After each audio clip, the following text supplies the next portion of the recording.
¿Tenés alguna opinión de esto? Sí, por supuesto. Creo que en el fin de semana pasado empezó una clara y evidente conspiración contra el gobierno de Macri, que está disfrazada, porque le pegan a Aranguren y a las tarifas, pero en realidad va a la cabeza del poder político, que es Macri, Peña, Quintana, etc. En esa operación participaron los grandes medios, están participando los grandes medios, y se sumó a eso lo de la doctora Carrió, que a mi juicio es lamentable, realmente lamentable, tácticamente y estratégicamente lamentable, y otra cosa muy lamentable que se sumó también el gobernador Cornejo, al cual yo lo tenía en una buena imagen.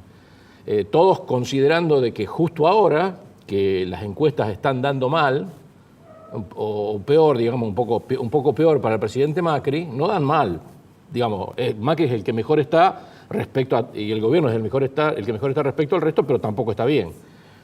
Entonces, hoy que estamos en esta situación donde el gobierno tiene encuestas un poquito complicadas y además estamos ante el último tarifazo que todavía se debe a Kirchner, porque este tarifazo del gas es todavía herencia del kirchnerismo.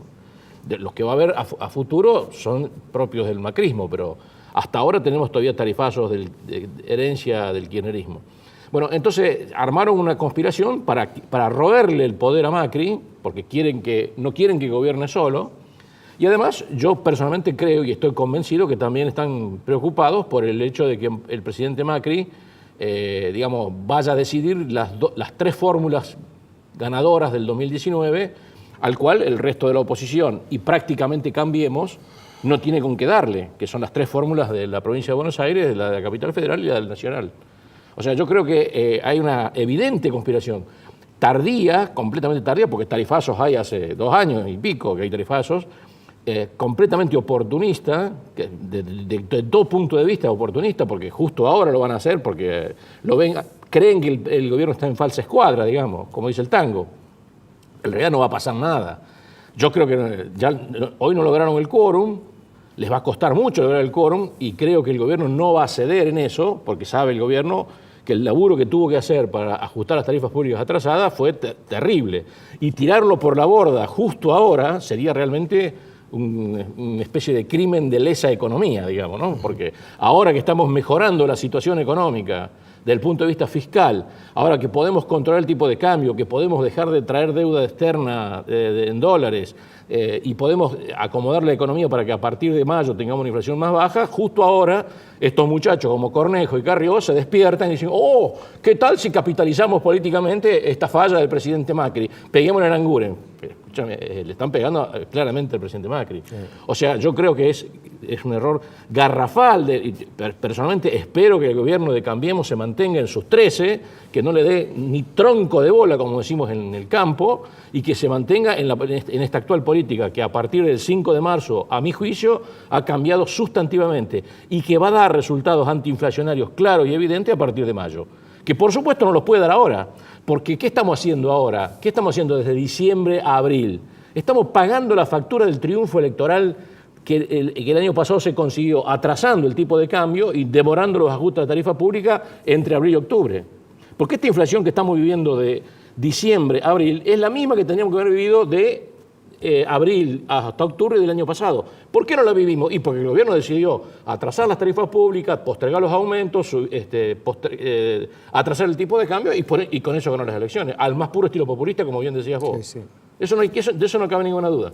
Ahora, una cosa es eso, en un proceso de gradualismo como el que aplicó Macri, y otra cosa es despertarse ahora con este nuevo estilo neopopulista y decir, no, ahora que llega la hora de pagar los costos, nosotros no estamos más en la coalición.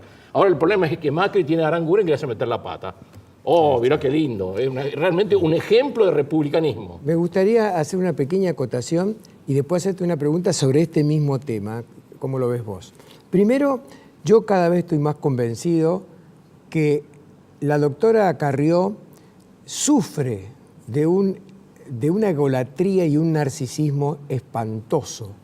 Me parece que esta mujer, esa enfermedad la tiene desde que empezó a ser mediática, y creo que no le importa absolutamente nada a quién tenga que voltear, con tal de ser el centro de la escena nacional, el centro de los medios de comunicación, realmente creo que es un personaje lamentable para estar hoy acompañando a un presidente que quiere girar 180 grados el modelo que ha estado gobernando hasta ahora la Argentina. Punto.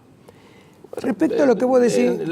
digamos, sacando los adjetivos calificativos que son responsabilidad tuya, sí. Comparto el criterio. Sí, son responsabilidad y además no me mía. parece que sea republicano ir al programa de Mirta Legrand a pedirle juicio político al presidente de la Corte, como si fuera un problema de decir, no me gusta la cara de Ingaramo, claro, que a Saltuno lo invite más al programa. Exactamente. Momento, estamos hablando del presidente de la Corte Suprema de Justicia, que pare un poco la doctora. A ella no le importa nada, ella lo que quiere es estar en los medios. Acá no estamos hablando de que Saltuno le invite a Ingaramo a un programa de televisión, estamos hablando del presidente de la Corte. Por supuesto. Yo no sé la cala. Claro. Estoy seguro que el presidente de la Corte tiene alguna pequeña basura bajo la alfombra. No tengo la idea de su dimensión, pero tampoco es cuestión de ir por televisión en el programa de Mirta Legrand pedirle la cabeza por medio de juicio político sin el consenso del presidente Macri, su socio político. Si vamos con esa óptica... ¿Qué clase de coalición? Después quieren participar del poder. Mire si yo le iba a dar participación al poder a alguien así, pero ni loco. Yo creo que nadie se salva en este país de estar con cosas abajo de la alfombra, no sé. Bueno, hablaste de la inflación a partir de mayo. El otro día leí que Miguel Kigel, o no lo tengo ubicado, qué hándicap tiene como economista, pero dijo que él estaba convencido que a partir de mayo la inflación iba a bajar notoriamente. Sí, ¿Vos estás de acuerdo? Sí, por supuesto. ¿Y por qué? Porque han cambiado la política económica. El 5 de marzo el gobierno ya tenía 9.000 millones de dólares de ingresos de divisas al Banco Central compradas con emisión de pesos. El 9 de marzo el gobierno tenía claro de que a partir de ahora no se puede más endeudar con el exterior. Entonces, ¿cuál es el cambio de política económica? Varios importantes. Primero, en lugar de traer un chorro de dólares de afuera para financiar déficit fiscal, ahora no traemos más chorro de dólares de afuera para financiar déficit fiscal. Segundo, la situación fiscal en el primer trimestre ha mejorado. Eso no lo dicen ninguno de mis colegas porque no miran los números, eso lo digo con todas las letras. Montones de colegas míos, incluso algunos que están en radios locales, de columnistas, no miran los números que deberían haber mirado para saber perfectamente que la situación fiscal del primer trimestre ha mejorado sustantivamente. Hay una baja del 25% nominal del déficit operativo del Tesoro Nacional, que significa una baja del 40% real. Porque vos tenés inflación. Claro. En el medio, si baja 25 nominal, es 40% real. Tercero, el gobierno, después de ese shock de ingreso de divisas, que significa más deuda externa, obviamente, el Banco Central tiene los dólares guardados en el Banco Central, guardados en la reserva, ha decidido canjear el stock de Levax, impresionante que acumuló hace 2 años, por reservas. Y ese modelo le permite recuperar base monetaria, eliminar base monetaria del sistema, la liquidez excedente que se llama en términos económicos, y manejar un tipo de cambio más fijo. De hecho, hace un mes que el dólar no se mueve. Hace un mes que nadie me llama a mi casa ni a mi celular diciéndome, Ingaramo, ¿por qué sube el dólar? Porque no sube. O sea, se ha clavado el tipo de cambio. Entonces, con tipo de cambio mucho más regulado, teniendo un stock de reservas importante, rescatando a Levax, y a partir de ahora con una situación fiscal mucho más consistente con esas otras 3 cosas, evidentemente estamos entrando en una política antiinflacionaria consistente. El mercado dice que ese consenso. El relevamiento de expectativas del Banco Central dice que en mayo vamos a tener 1,5% de inflación y que a partir de ahí va bajando y que a lo largo va bajando el 1,2, 1,3, 1,4 y más, y que a partir del segundo semestre entramos en una situación de tasa de inflación mucho más manejable, mucho más controlable. Estoy totalmente de acuerdo con ese modelo, no le veo ningún gran inconveniente para su ejecución y es más, si alguien me dice a mí, Ingaramo, entonces, ¿cuál va a ser el activo económico para que el gobierno ponga en juego en el año 2019 para las elecciones? El activo económico que el gobierno puede poner en juego el año que viene en las elecciones es que puede conseguir una tasa de inflación menor al 10%, anual. ¿Cómo cerramos el 18? El 18 lo cerramos con el 20,3, 20,4, 21, 22. Eso no se puede saber porque depende de cuánta guita le vayan a pedir al Banco Central para seguir financiando el déficit remanente. Ahora tienen financiado una parte muy importante del déficit con esa guita que trajo Caputo de afuera. Ahora, yo creo que el gobierno podría hacer, ya que está haciendo este esfuerzo y se está comiendo todos los garrones, incluso de propios y extraños, bueno, hacer un verdadero esfuerzo y llegar a una inflación de aproximadamente el 1% mensual en el tercer o cuarto trimestre de este año. Lo puede hacer. Los números del primer trimestre demuestran claramente que ha bajado 25% nominal el déficit operativo. Y ojo que los economistas hablan mucho al cohete de que el déficit financiero no es lo mismo que el operativo. El déficit financiero no es lo mismo que el operativo en términos de financiamiento. En términos de generación de nueva deuda y generación de inflación es independiente una cosa de la otra. La inflación se determina por la necesidad de financiamiento del déficit operativo. El déficit financiero son bonos que pagan bonos. Eso es el cuento de la buena pipa. No cambia la tasa de inflación si yo con un bono pago otro. O sea que el déficit financiero importa poco y nada a los fines de la determinación de la tasa de inflación. Donde se ve la tasa de inflación claramente es en el déficit operativo, porque eso es necesidad de emisión. Hay que traer deuda nueva o emisión nueva. Y en el último año se demostró que traer deuda nueva o hacer emisión nueva es exactamente lo mismo. Es exactamente lo mismo, porque la deuda nueva la tenés que terminar emitiendo. Déjame que te haga una última pregunta.